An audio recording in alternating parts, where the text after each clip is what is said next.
isn't on the ground, but in the sky, the Aurora Borealis. We've known for a while that these lights are caused by particles from the sun hitting our atmosphere. But what if they aren't a silent film?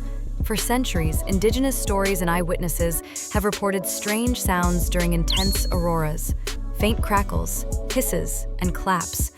And for just as long, science dismissed it all, arguing the aurora is way too high up for any sound to reach the ground. Well, the guarded secret is that the sounds are real. Researchers in Finland finally recorded them,